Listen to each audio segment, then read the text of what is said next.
Hello. Hello, everyone. Happy Sunday. I was going to say Saturday. Happy Sunday. Welcome to the live show for the Ex Vows by Jessica Joyce. We are excited to talk about this one. Let's just do our, regular introductions, initial thoughts, and ratings, and then we'll get further into the discussion. And of course, if you guys read it, let us know what you guys thought down in the comments. Hi, everybody. I'm Dana. You can find me on YouTube at Dana Ella and Instagram at Dana Ella Reads. I gave this one 5 stars. I enjoyed the heck out of it, and I cried. I didn't expect the tears the cry that I crowed, but I crowed it anyways. So I really enjoyed it. Hi guys, I'm Karina. You can find me at She Dreams in Words on YouTube and Instagram, and I'm also giving this 5 stars. It was so good. Yeah, it took me by surprise, but it reminded me why I love second chance romances so much. Mm-hmm. Yes, this not to stop you from going next, Kaylani, but I just want to say this made me realize how much I enjoyed Second Chance. And then I thought about it a little bit, and I was like the Bromance Book Club. I love book 1, and I know that's not everybody's fave or anything like that. And not necessarily that it's my favorite in the series, I don't know. But I really love that one. And it's I love that Second Chance. I thought you were going to talk about Vlad's book 4. But Vlad in the first book and Vlad's book, I think, are my favorites, and they both share that second chance. Yeah. Oh, love it. Hi everyone. You're here on my channel. You can find me on Instagram at Kaylanisimplyme as well. Of course, the ladies and the Swoony Reader Instagram is linked down below.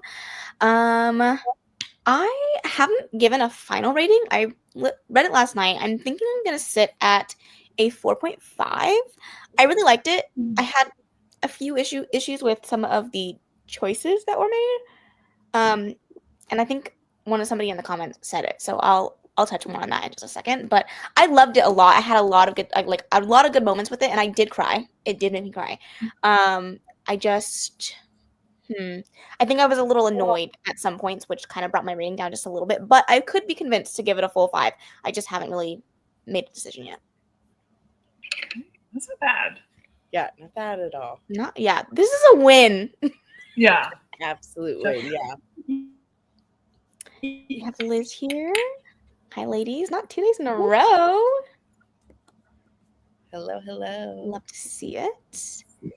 Read this earlier this year. Gave it 4 stars. Awesome. Yeah.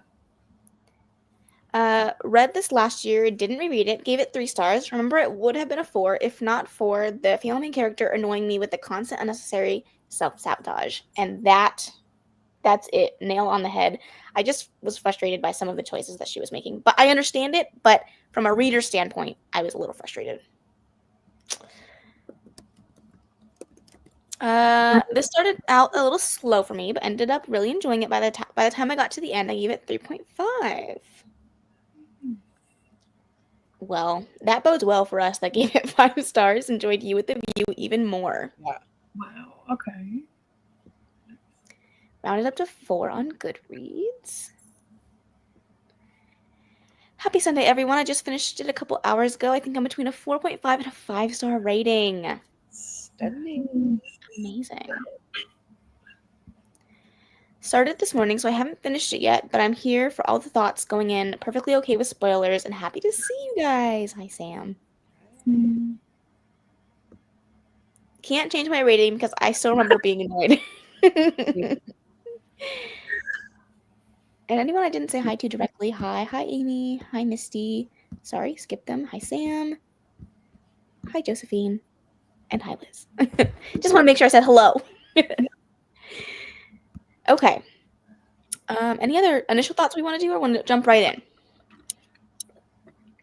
So let's jump. Yeah. Let's do it. Okay, we're going to start easy, I think. Favorite and least favorite characters. Eli. Yeah. Actually, I honestly like them all for the most part. But what's her friend's name? Jamie. Yeah. I just love their little friend group.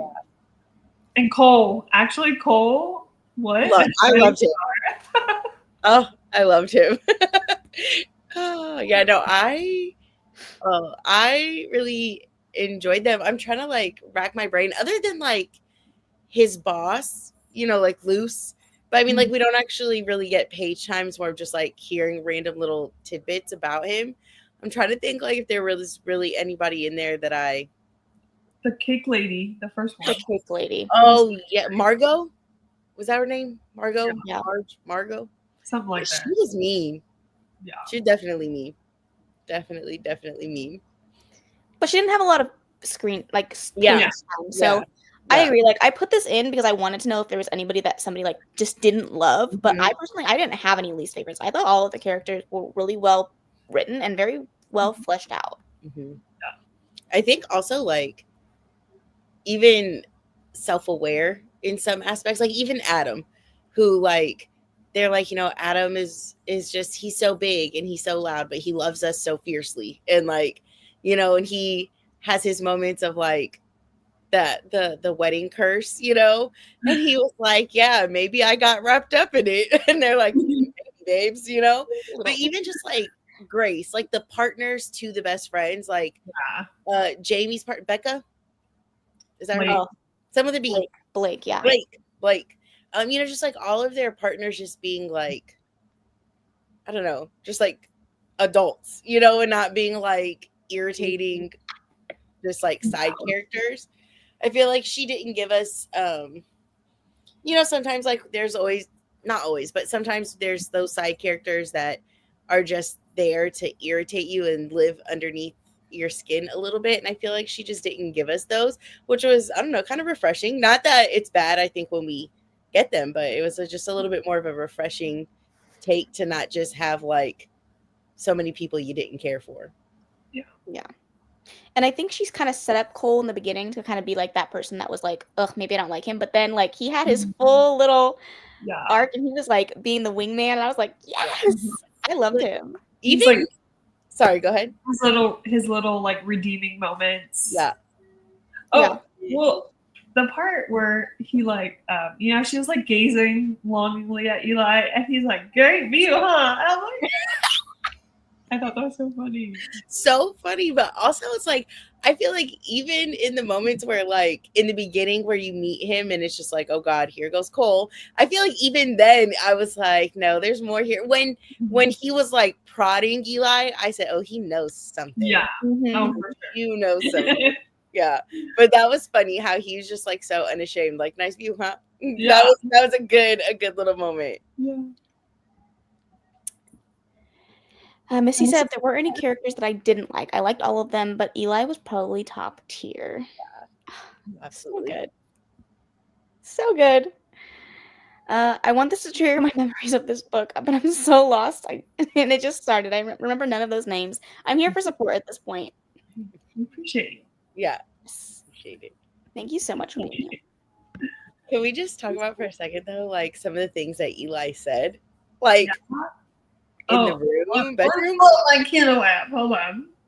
Come on now, because I was like, Eli. And like how he knew her so much that she needed the praise. Like it was like,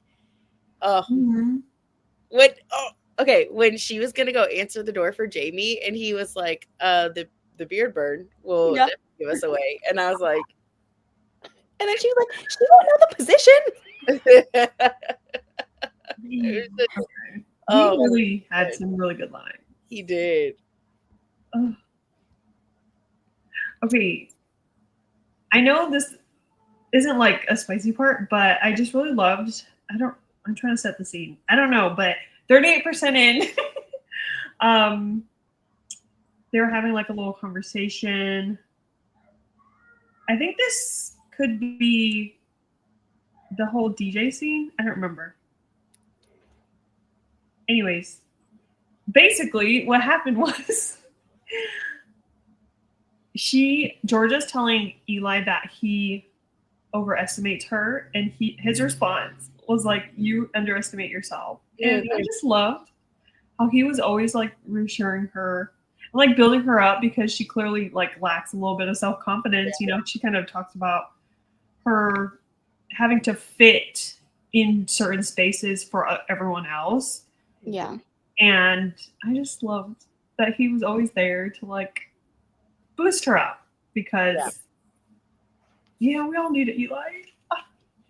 Or even like all the times that he unknowingly to her was like whispering how much he loved her.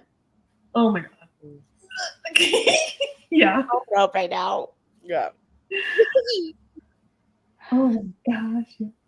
Okay, so this is a second chance romance, so I wanted to talk about this. It's how do you feel Georgia and Eli evolved over the course of the story? Do you feel like they changed enough to be able to make their relationship work again?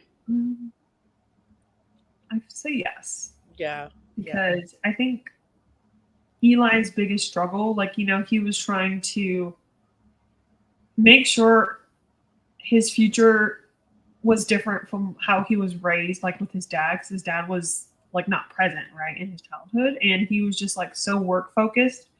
But him leaving that job in New York and going to therapy, I think kind of reminded him like what's really important in life. And yeah, I think he definitely had a lot of growth over their separation period. Yeah.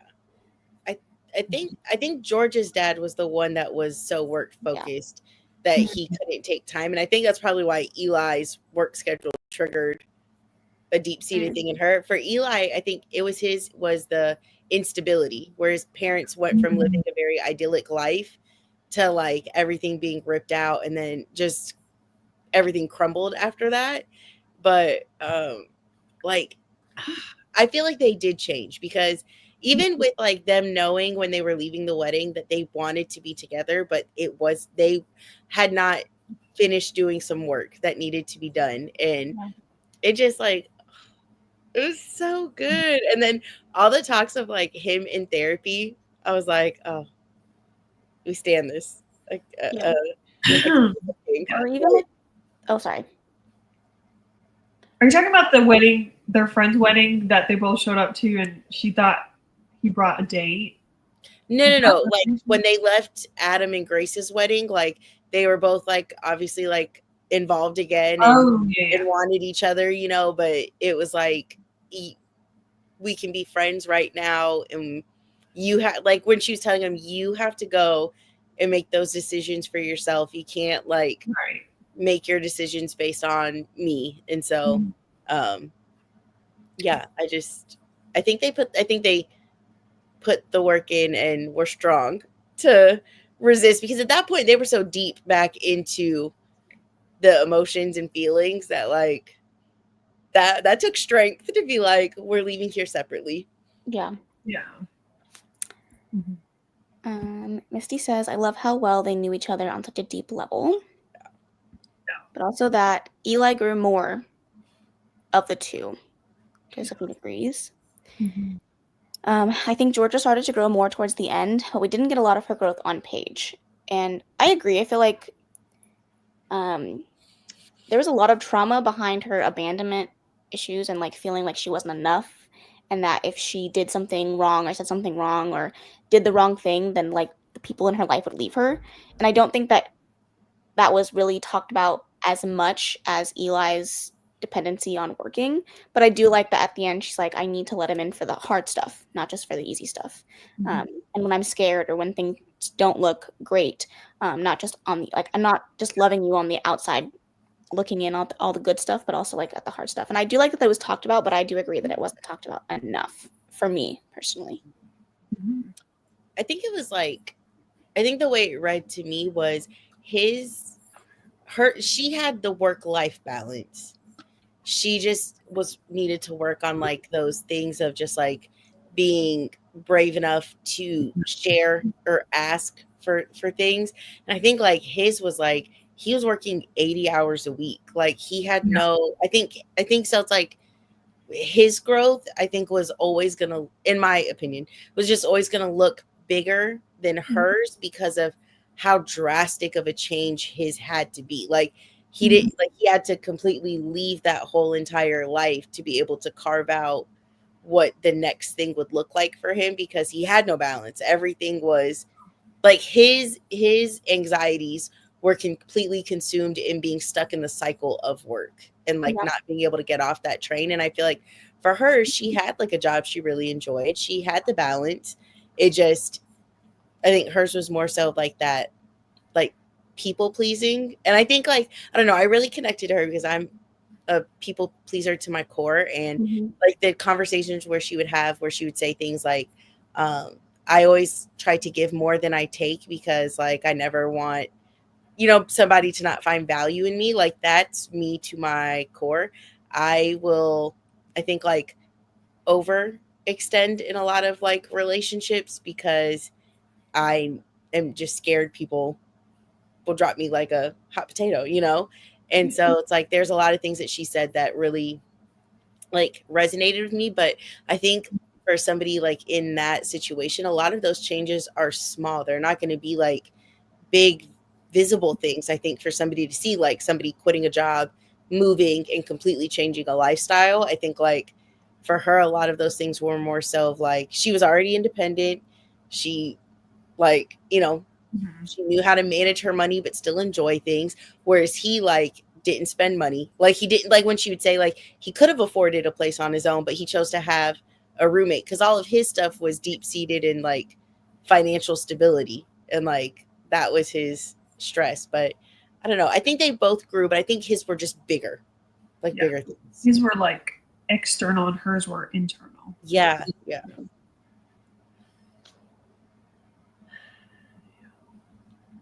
Okay.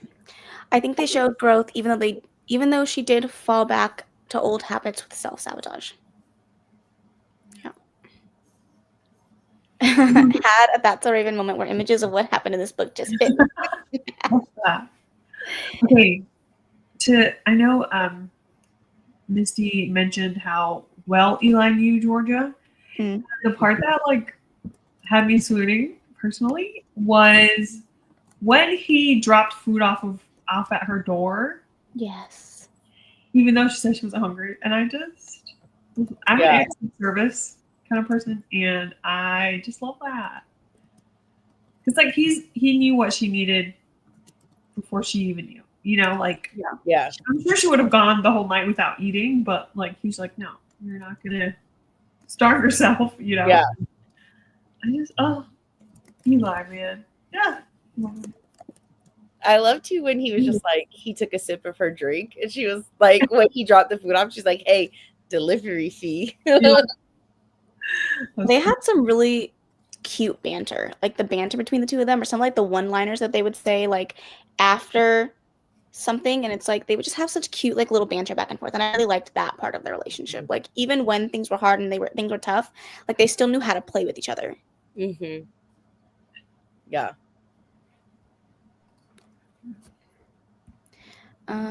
Let's see. Hi, Kay. Thanks for joining. I'm late, but I made it. Better late than never. Thanks for joining us. He was so sweet. He was. Love the cover so much. It really is such a good cover. It is. I think her covers are so eye-catching. Like she has such like bright, bold colors, but not like overwhelming that you don't still draw in the character at the front. Like I just love her covers. They're so cute. Yeah, and it's like the vineyard, you know, where everything took place. The green dress, oh yeah. It is top tier. Okay. All right. Forgiveness is a reoccurring theme for both of themselves and each other. Do you think true healing can happen without forgiveness, or is it necessary for moving on or moving forward? Sorry. I think I would say it is in a sense necessary, because I feel like, okay, I lost my train of thought. Sorry. I would say it is necessary because I feel like if you didn't, then it would always be like in the back of your mind, like that seed of doubt, you know? At least for me personally. Like I would just be constantly just wondering. And it's like when you can forgive, like you're kind of closing that door and able to move forward without like any worries and stuff like that. I don't know if that makes sense to anybody, but yeah. No, I agree. I do think, like, I don't think you need an apology, just because some people will never give you an apology. But like for your internal self, like to get to the point of being like, even if it's just like, I don't like what they did, I don't agree what they did to me, but like that forgiveness is, I think, like you said, it's for you to be able to close the door a little, kind of, and like move forward in life. So I agree with you.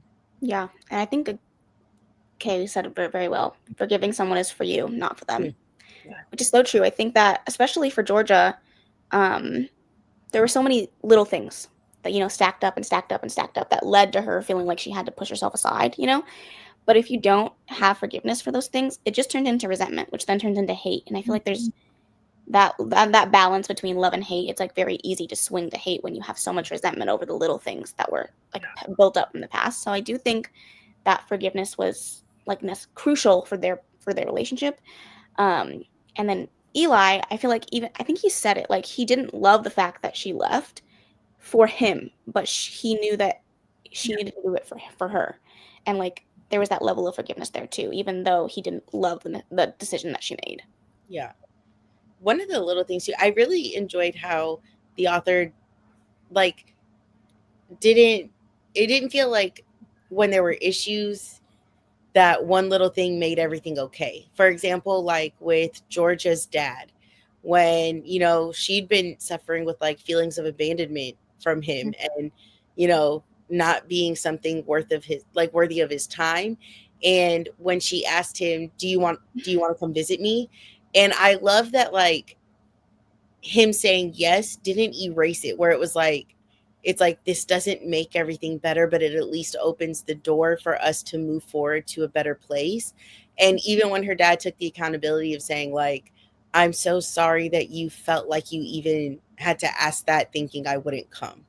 Yeah. Like, I just think like sometimes, in books, like we kind of wrap everything up with a bow, or like sometimes things that are like, oh, this feels like this should be a bigger moment, or at least it shouldn't be like minimized. I just enjoyed that it felt like she didn't minimize certain things, like didn't minimize things where like, instead of just being like, oh, my dad's coming, so everything is a-okay, but no, just like, this is just a step into a better direction for them. Can I interject a little moment? Because sorry, I'm looking down. I'm trying to find like specific quotes or scenes. Yeah. But when you were talking about how things kind of add up, it brought me back to that moment in the book. It's on 301 in the ebook. And how she was kind of comparing things to bricks. And she's like, each brick was a time he'd fucked up, or I had, a time when either one of us could have said what was on our mind and said nothing instead. It was endless tiny transgressions that didn't ruin us in the moment, but added to the wall we built. And I was like, that's so true. And that's like goes into like forgiveness, I think, because if you like let all these little things add up without like addressing it, then you build a wall and you don't even know where it started, Yeah. Or how to take it down. Exactly. Yeah. Yeah. Yeah. Oh, man. That was a good one. Never read a Jessica Joyce before now. I hope you liked it. If you did finish it, or if you want to share your rating, let us know what you thought of it. I think you have to have forgiveness in some form to move on. Otherwise, it would keep coming up.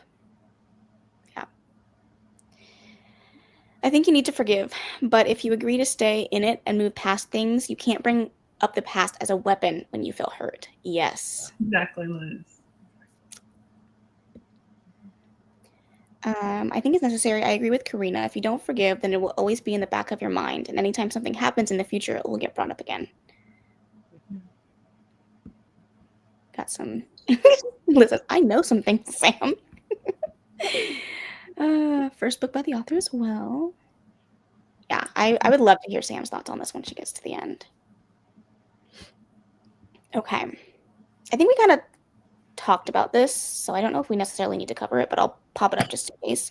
Both Eli and Georgia had a lot of past trauma to overcome. How do you feel like those conversations were handled?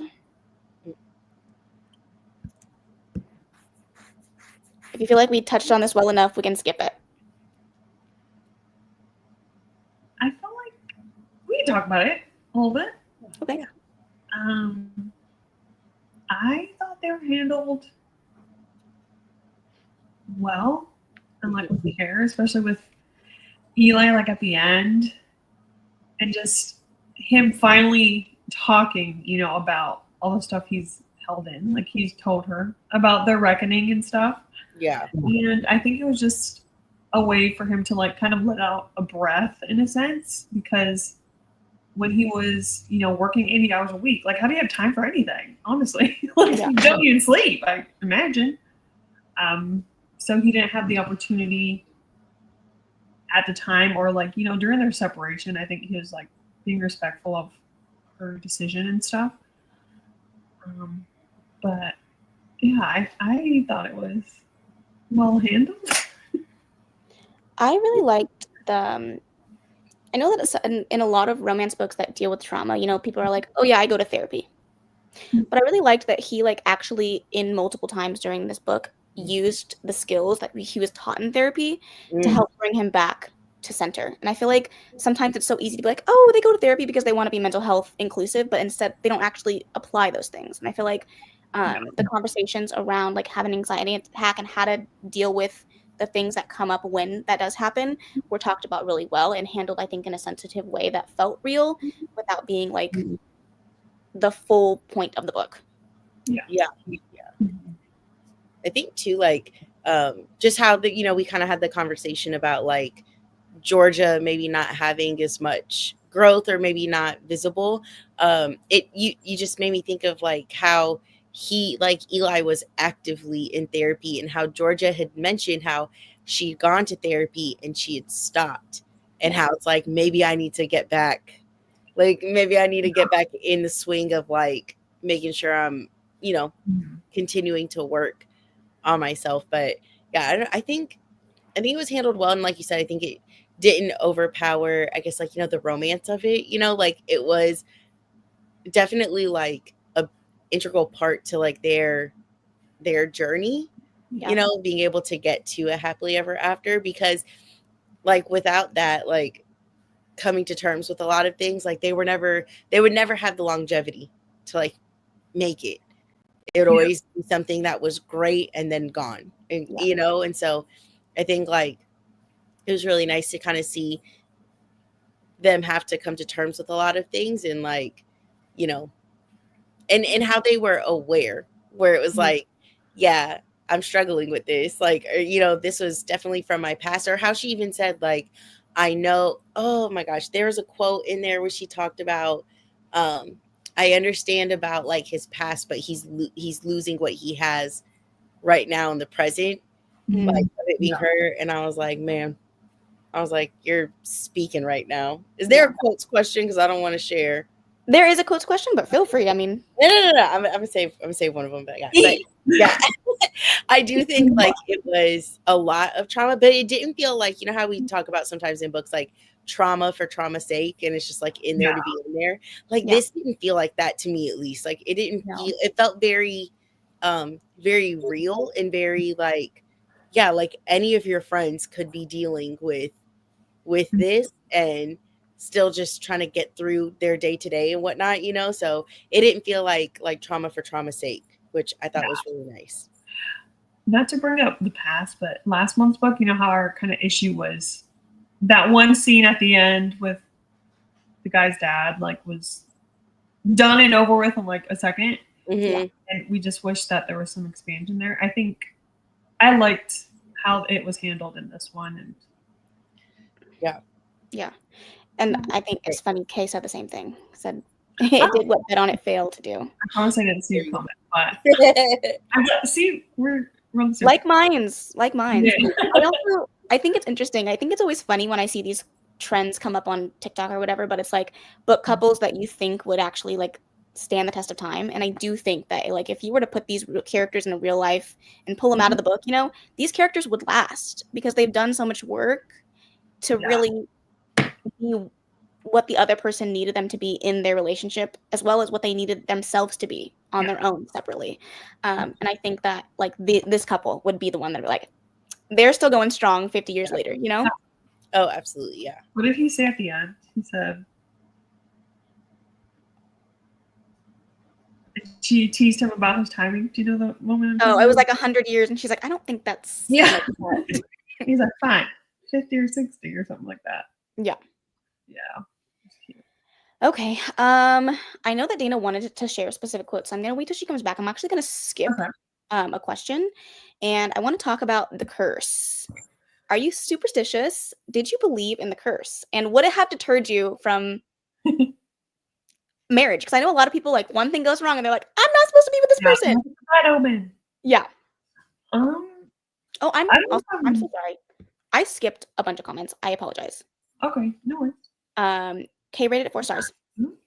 And feel like I didn't a bunch, but it was 2. But I just want to make sure they were talked about. I feel like everything was handled well. Okay, sorry. Go ahead. I don't know if I'm superstitious. And I don't believe in like the curse, but it was just like a one bad thing after another.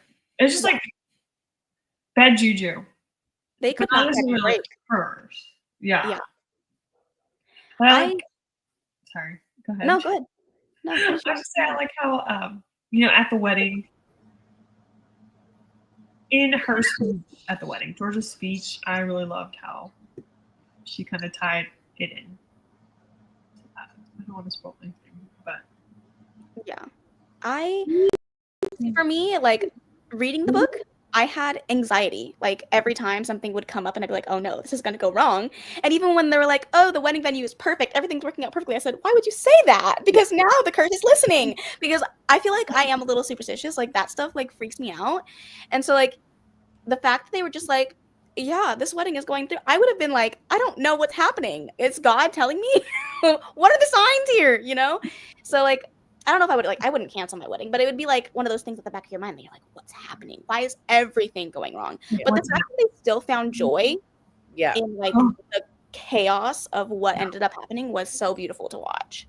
The slip and slide. Like it was like them still them embracing like the not perfectness of it all, like especially on the day. Yeah. It was like Kaylani was like, I'm not superstitious, but I am a little stitious. Like I feel like I'm not superstitious. I like might jokingly be like say something, I don't know, but that was a lot. But I feel like that brought like the rom-com aspect, you know, into it so well.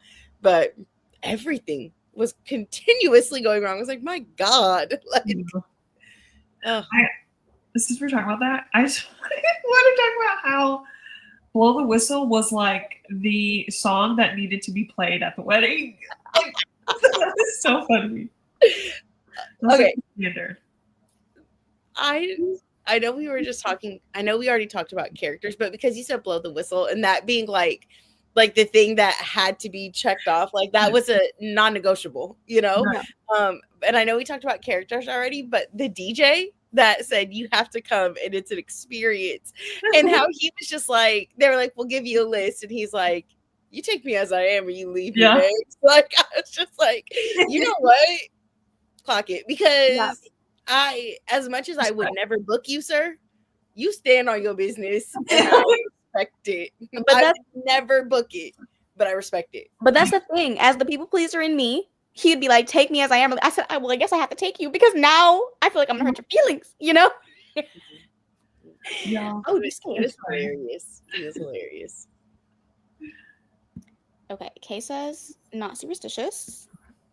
I wouldn't say I'm superstitious, but dang, they couldn't catch a break. I would definitely feel defeated. Oh, yeah. So defeated. But I will say Adam and Grace, is that her name? Grace? Yeah, they were lucky for the friend support group that they had, because at least they had, you know.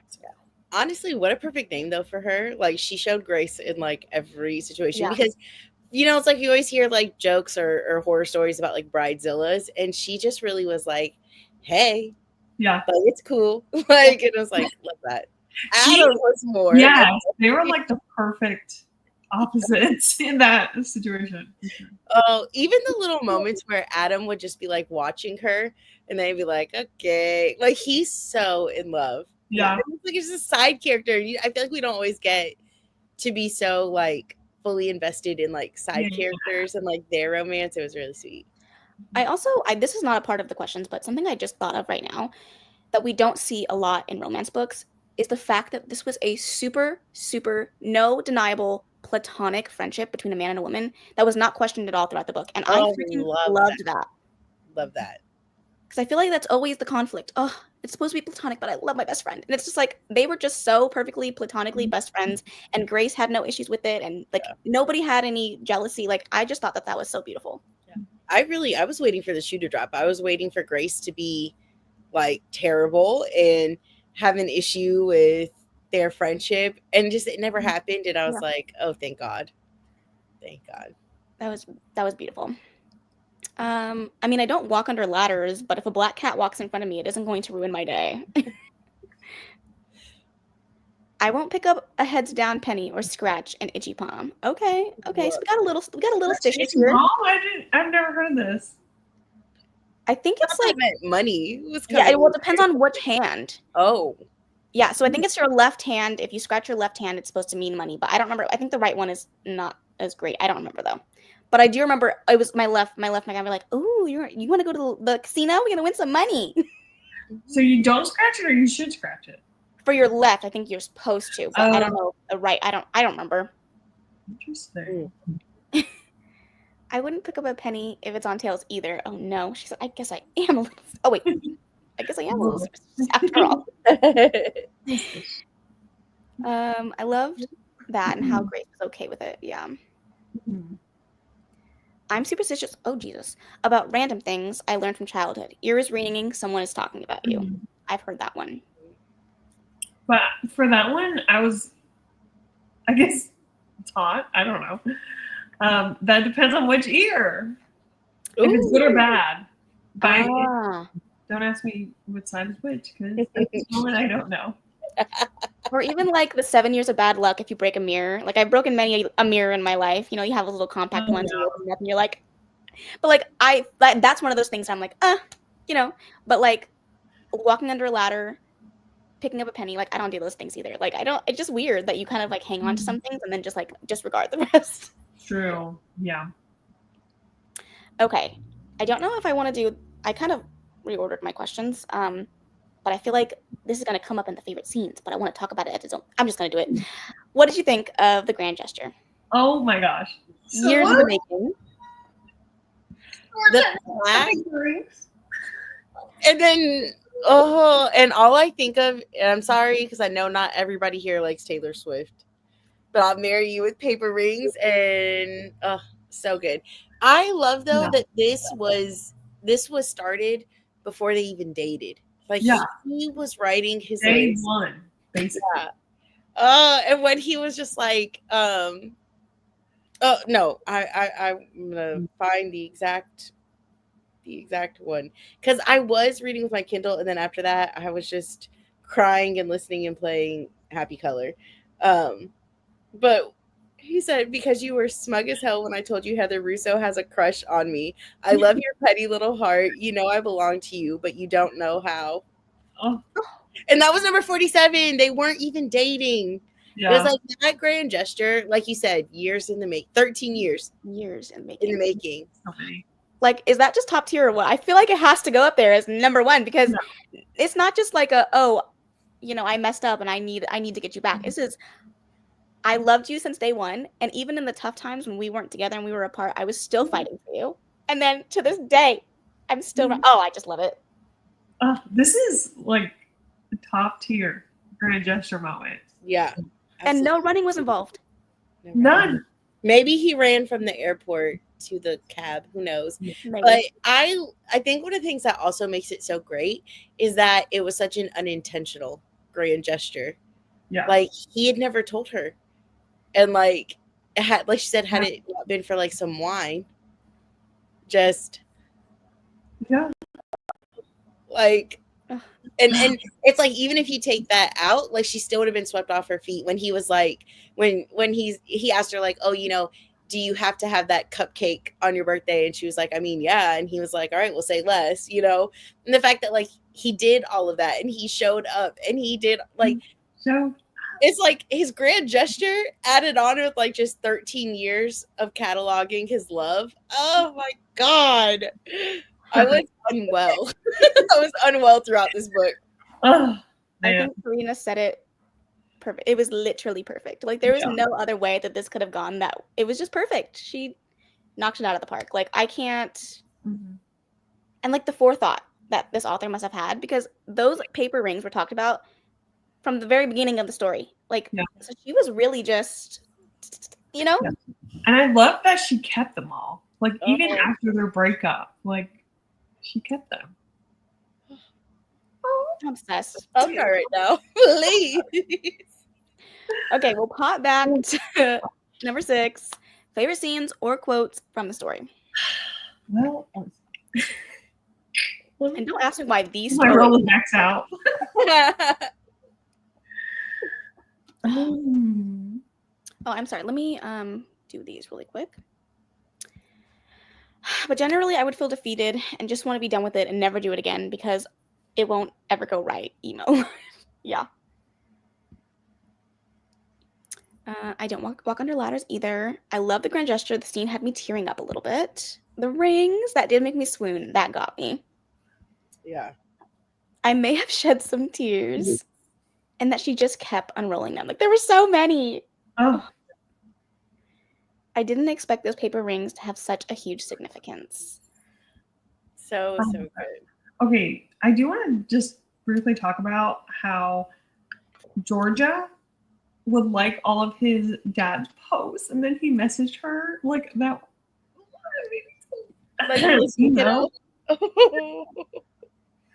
And she said, she cried for 3 days and read it obsessively until she forced herself to delete it. Like, just that little tie, Because typically when you break up, I feel like you cut ties with every person that knows that individual, usually, right? But that was just so sweet. My favorite moment was actually in the bathroom when all of the friends are like cuddled up and talking to her and telling her how much like she's loved, and that nothing would change even if she was in a different state or doing a different thing, or and like the group hug at the end. Like, there's nothing better to me than a found family moment. And like, even though they had been friends, they had always been this family, like, she had some doubts, and the fact that they were just like, let me just put tape and glue on all those holes that are, leaking out your self-confidence. I love that. Yeah, one of the quotes that I have highlighted, that I was like, I was waiting for this moment, and it was like that time where she was like telling them, like, when I left, you guys kind of, I mean, obviously life continued and it felt like she was apart from it. And she said, I'm not asking you to change your lives. I'm just saying I don't know where I fit, and that's hard. I don't want to lose you. I don't want us to drift away without knowing it until we're too far to get back. Like, because I think sometimes their fear is that, like, sometimes when you express something like that, then people are like, well, what am I supposed to change about? Like, it gets very defensive sometimes, or at least when you fear saying that, you feel like that person's going to get defensive. But like the way that she clarified, like, I'm not asking you to change anything you're doing, but it's scaring me that I feel like I'm the one that's going to get left, like left in the dust. This is a small thing, but I don't know. I don't know what it was, but she would mention, like, oh, he would pause for a second, because I was like, wow, a scene. I saw it in my head. Hold on. Okay, since we're talking about that part in the bathroom or whatever, when Adam said, I'm a slut for like Miles, I had me cracking. Yes. There was so much humor in this book alongside all of the other stuff. Like, I feel like the banter between friends, the banter between them, like, it was all just so good. Yeah. Even, okay, since we're talking about, like, funny moments, when she was doing her speech, you know, because that was such a great moment, like, one of my favorites, I think. Yeah. She said, she was talking about Blue Yonder's incredible wine selection, and Adam's grandpa was like, I didn't pay her to say that. Like, yeah. The humor was so well done. And I think it was needed to kind of like balance the like heavier kind of tone with like the mental health and the curse, everything going wrong. Yeah. Mm-hmm. Yeah. There was this one little part which has zero significance, I think, on anything. Okay. So take this with a grain of salt, friends. But when you remember when she was on the phone with Adam and then the ring went down the drain, right? Yeah. And then like Adam calls Eli because you know she was just like, oh, a bird's dead. And he's like, cry. Like she's like, I'm fine. Like, you know, but when she calls him or when Adam calls Eli, and like she goes to open the door and it says Eli standing there in gym shorts, his thin gold chain and nothing else. And you know what? It was the chain. And Jessica Joyce brought up that chain, that necklace multiple times. And I didn't even know I would enjoy that, but wow. I did. There's something so sexy about it. When she was like, he was leaning over me and his chain was chain. Well, I can see it. I said, sis. Also, the way that he counted the streamers that she hung at the redo back, I love that scene. That was so beautiful. Yeah. Or just like the way, like Adam, you could see it in his eyes the moment he realized what she did, and then when he walked in and he got choked up. Yeah. Oh, okay. I don't know why, but when this was, I think when. Sorry, I keep jumping around, but at the wedding, Grace and Adam's wedding, Eli told her that this is what he said: "You look so beautiful, I can't feel my knees." And I was like, just like his words of affirmation, like throughout the entire thing. Yeah, it was just, and yeah, the things he was saying. I mean, what else? Let me see. Let me scroll a little bit. There was I think it was the one that I put on the post for Swoony, but yes, it was like the I blew out the candles and I wished for him, and then at the very end when she was like, I blew out the candles and I made a wish, and I was just like, oh my god. Oh, and then when he said, "Make it messy," I was like, whoa, I'm into it. But like he didn't even really mean it like Eli had some lines. Yes. Or even like the list when he was like, I have a list of all the things that I want to do to you. I was like, yeah. I loved it. He loved a list because she loved a list. And that list came in handy, baby. Oh man. There was one quote that this is the one I think I mentioned earlier. But when they were kind of just like talking about some of like his hurts and things, and she said, no matter what other feelings I had, I never judged him for falling victim to the wounds of his adolescence. God knows I did the same thing. But while he was trying to fix what was broken in his past, he was breaking something that was right in front of him. And I was like, oh man, my God. Okay, I have another quote to like, because even Eli said, he said, I don't know how anyone can look at me and not see it, about his feelings for her. Oh, yes. Okay, sorry, Kayla. It looks like you have something for us. Yeah, but mine's not sweet or nice. Okay. It's on page 209, and he goes, exactly like that. I'll take it all. Period. Okay.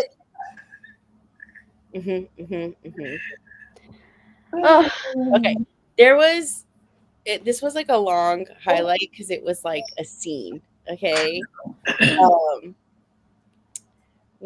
So bear with me, but it was just like, so it made me so freaking emotional. So it was after their, debacle with Margot. Okay. And he takes her to was it Blue Yonder? Right? And he told her, he said, why don't you take your stuff inside? I'm sure everyone's anxious to see you. And it says, I watch confused as he writes my suitcase, then pulls out my garment bag. When I don't move, he cups my, like she's in a trance. Like he cups my elbow, makes a hook out of my arm so he can drape the bag over it. She says, are you not coming inside? I asked, trying and failing to ignore the sparks that fly over my skin at his touch. I'm going to call Adam first and let him know what happened with the bakery. I nearly dropped the garment bag. Now? And he said, it's just a matter of time before he's stalker calling us. First off, Adam's hilarious, just in who Adam is. And she's like, well, yeah, I hadn't even thought about having that conversation. What are you going to tell him? And he said, I'm going to give him some crap for not getting back to Margot and play up what a beast she was so he isn't as disappointed. Eli scratches at his jaw, eyeing me. I'm not going to say anything bad about you or myself, honestly. Margot can take the fall for us. And she said, I wasn't worried about you saying something bad about me. I say insulted on behalf of both of us. Despite our history, he's never come close to criticizing me. I'm just wondering why you're willing to take that conversation on alone. And he says, because I know it'll kill you to disappoint him. He gives me a small wooden smile as he pulls his phone from the pocket of his backpack nestled next to his suitcase. And because I'm used to it. That had me cry. That messed me up. Like, when he was just like, yeah, go in. I'm sure they're happy to see you. Just like, and like, I'm used to disappointing him. And that, I said, oh, I highlighted that whole scene. Like, that was so good. Thank you for letting me share the whole scene. But I did find another one that I really loved. But it was like right after he was, he had a little bit to drink, and he usually doesn't drink, and he's like explaining that he doesn't have a hangover or whatever, and he says, you're always taking care of other people. Who's taking care of you? Oh yeah. Just break my heart. Okay. Yeah. Okay. Sorry, go ahead. No, go Karina. I have a spicy one. Okay. Sherry. On page 205 in the ebook. Let's see what chapter this is. 21. He says, I got flustered. My memory never does you justice. Because I think this is like, their first little entanglement or something like that. And he said, I'll last as long as it takes for you to beg me to make you. And then Eli is the living embodiment of It's Always the Quiet Ones. His mouth drifts to my ear. I love it when you beg, Georgia. You never ask for anything. Okay, sorry. Eli really was that man in this way. Okay, there's one that I highlighted that I know Karina will get like significance from this. I don't know if there's any other Pride and Prejudice fans out there. And it says, Grace stands, have a sudden hankering for the hand flex in Pride and Prejudice. I'm going to leave you two to it. I'll see you tomorrow, Georgia. And it's just like that hand flex. Karina and I think we have mugs and a sticker, right? Yeah. Like the hand flex. Ooh! There it is. It is. Oh, I could watch it right now. I just love like that was like, I need to watch the hand flex. And it's like, I can't. I cannot contain myself. Also, okay, I'm so sorry. You know when in the beginning she picked him up at the airport, they're driving to wherever, and he was taking a nap, and when he was waking up, his first "Hey Peach" after so many years. Oh, I was screaming. It's just like they were just back in step with each other, Yeah. And like how because she was with him, like she was like that moment stood out to me where he was walking to the passenger and she was like following right behind him, and he stopped, and then she like bumped into him because she's so used to being like the passenger princess. And I'm like, same girl. So he's like, do you want me to drive? And she's like, no, I got it. And then he still ended up driving. Yeah. I love that sorry. No, go ahead. No, I love that, like, while he was sleeping, she took, like, 7 times to parallel park. So that he wouldn't know. That would be me. I'm not a good parallel parker. I'd rather park 6 streets down than have to parallel park. Like, yeah, we'll get there in an hour. It's fine. Oh my God. I don't know if I'm gonna be able to find it, but I think the part that actually like I teared up the most was when he was explaining like the girl that he went to the wedding with, and he was like, "Then I saw the look on your face, and I had to see somebody else disappoint you." Yeah, and known that I've done that to you so many times. That broke me. Like that was so sad. Yeah, I'm trying to find the yeah, if you can find it, let me know because that was like that was. I have that highlighted. We may have said this already, but I love the found family aspect of this book with the whole friend group, but especially the original trio. Yeah. Mm-hmm. Y'all are naming off all the scenes I loved. Relatable. Screw parallel parking. For real. It's a nice day. We can walk. Yeah, even if it's like thunderstorming. We have an umbrella. It's fine. I did find the quote for you. Oh, please. But then I showed up. Eli's gaze holds me in place. You were alone, Georgia. And somehow that was so much worse because it was someone else who'd let you down. And I had to see that on your face. I had to remember all the times I'd done that to you and the way you faked the same smile you did that night. His voice breaks as he searches my face. I couldn't watch it again. I said I had food poisoning so I could leave. Oh. Yeah. Oh, dang. I literally never had to parallel park since I took my driver's test, and I didn't do it well. Then I can only imagine how bad I would be at it now. The only reason that I can parallel park is because I have a backup camera. Take that backup camera away. Oh, it's over for me. With the camera. It's over for me. I had to learn when I was in California. I was like, I literally rolled myself out there and I was like, I have to parallel park. And it was like trial by fire. Like I was like, oh, it was tough. A tough one. I just want to say, now this obviously it's not the biggest similarities because Kaylani did not like this book, and Karina and I loved. I'm not talking about this book, but this gave me. This gave me funny. You should ask vibes with like the years in between, the work being done, and coming back together, and I had like that feeling. Just like love that. Yeah. I know Kaylani was gonna be like, ew, but I was just like, oh. I'm trying to remember. There's a book that reminded me of Funny You Should Ask. So I'm wondering if it would give these vibes as well. Ooh, stunning. Now, who knows? Because I don't.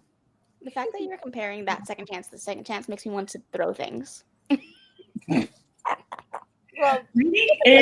just don't get it. I just don't get it. I'm the girly that doesn't get it. And you are the girlies that get it. And I love that for you. Yeah. Also, can we talk about the epilogue?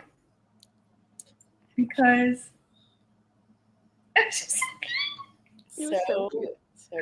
Just like how they were going to California to celebrate Adam and Grace's new baby. Mm-hmm. They're like, what, 100 days old or something? Yeah. And he's like, are we just going to do this? Like, we have experience planning a whole wedding in a week.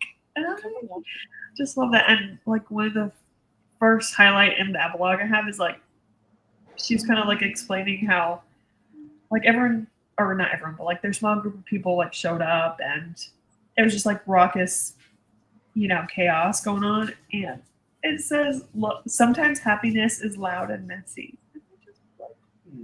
Why is that so cute? This whole book had the vibes. Yeah. Emotions, the feelings. It was very beautiful. So good. Okay, I'm so sorry. I have a couple other ones. I'll make them fast. Yeah, go for it. But it was during his like list where she like, was like putting out all of them in order. And when he said, because like reason number 164, because you lean on me whenever you're on the subway instead of holding onto the rail. You never lean on me otherwise. You wonder why I don't mind long subway rides. It's that. And then like right after that, where it says the language switches on some of them, and I recognize that they're during our hardest times. Number 182, even though you didn't invite me to dinner with Rory, I know you thought I'd be working, but you didn't even ask. I love you for bringing me takeout when you realized I was home. And then 191, even though you say it's fine when it's not, even though I can see you pushing me away and I don't know how to get to you or if I even deserve to. And 198, even though it hurts to love you sometimes. 199, even though I can't make you happy. I was dying. I was unwell. Even you know how he even sent a plant to her new job. Yeah. With another reason. Yeah, it was a reason, and his response, or she's like, maybe I'll send you something so you can think of me. He's like, I don't need a reason. I'm gonna throw up. Yeah. What? Oh, Eli. Just Eli. Just Eli. Also, it was a great plant, right? That like a coworker was like, I'm dropping hints because I would like one. Yeah. Okay. Have your ratings changed after this discussion? 6 stars. Yeah, 5 stars. This dang. Yeah. This could be on my favorites of the year. So good. Yeah. I feel like I would reread that swiftly. Because I didn't ever have a solid rating, I think I feel as though all the good things outweighed the one frustration that I have. Is it enough to give it 5 stars? Yay. You said you are giving it 5? I think so. It was just so beautiful. Wow. It was. No, still a 4 for me. I'm giving it 5 stars. I think I need to bump this up to a solid 4. Woo! Oh, wow. I had 2 5-star reads yesterday. Slay. What a stunner. Slay. All right. Yeah. Yeah, both book club books. Yeah. Amazing. Okay, you know the question. Pass it on. Yes. Yes. Did you swoon? Many times. Yeah. So many times. Yeah. At this point, the whole book was a swoon, every page. We didn't think of Eli. I swoon. No, you know? Absolutely. Yes, absolutely. Yes, I swooned. I give it 4 stars when I read it, but I can barely remember it. Rating's not budging. Makes valid. 4 is great, though. 4 is great. That's a great rating. And yeah, we approve this message. Well, I'm so glad that this was a win. I think that we all needed a concise, consecutive. This was great, and we all loved it. Yeah, for sure. We Even started the 2025 a little rough. Yeah, it was iffy. Indeed, we got another swoon. Even the 3s, I feel like 3 is a good rating. Like we could have got a 2.5 or a 2. I feel like not consecutive. What was I trying to say? Collective. Thank you. That's the C word I was looking for. Collective win. Journey. Hey, Jordan. Well, we have our usual end of the live show housekeeping to do. So we are going to be doing a giveaway. Yes. Yeah. So, Karina, you want to take it away? Yes. All right. So we have everybody's name on the wheel. And I'm going to spin that for a chance to win a copy of First Time Caller by BK Borson, our April pick. So if you win, you can get an audio, ebook, or physical copy of this. And our winner is Kay Olson. So congratulations. Yeah. Let us know. Send us a message on the SWOONY Instagram if you would. Which version? Okay. Format. That's the word. Format. Which format of this you would like, and we will get that sent over to you. Really excited for this one. This will be my first BK Borson, so really looking forward to this. We bounced back quick with this one. We did. Would have been bummed to be a 5. Oh wait, would have been bumped up to a 5 if I read this at the beginning and I've forgotten quite a bit of it, so that's why it's 4. That's so awesome. Okay, lots of congratulations for Kay, and Kay is very excited. Thank you so much for participating and coming and hanging out with us. Yes. Same. Okay, we got lots of first-time BK Borsons, so hopefully it leaves a good first impression. Yeah. I'm excited. Crossing our fingers that this next month is also a win. But before we go, at 3 p.m. PST, 6 p.m. PST, we're doing the watch along for To All the Boys I Loved Before, the first movie in the series, over on Discord. So if you guys want to come hang out with us and watch that with us, that will be there. Is there anything I'm missing for that? I don't think so. No. Just a fun little hangout at 6 p.m. Eastern to, knock one of those movies off every month. So kicking it off. Yeah. So in just like a little less than an hour, so grab your snacks if you do want to join us and, get dinner or whatever you want to do. And then we'll be probably on like right at 6 or maybe like 6:05, 6:10, depending on technical difficulties. But that sounds about right to me. And then, of course, Karina and Dana are linked down below if you guys are not already following them, which I know you guys are because you're amazing. Anything else you guys want to add before we? No, thank you guys for joining us. I'm excited to read April's book. Mm-hmm. Looking forward to that one. But yeah, thanks everybody for being here. Hopefully we'll see you over on the Discord to have a little movie watch to end out the weekend. Yes. We have some people excited. I made a chocolate mousse while listening to this, so I timed it well for the movie. Stunning. Wow. That's perfect. I hope you're safe going to the store, Amy. All right. Well, we'll see you guys over there. Thank you guys so much for being here. We love you so much. And we'll see you on the next one. Bye.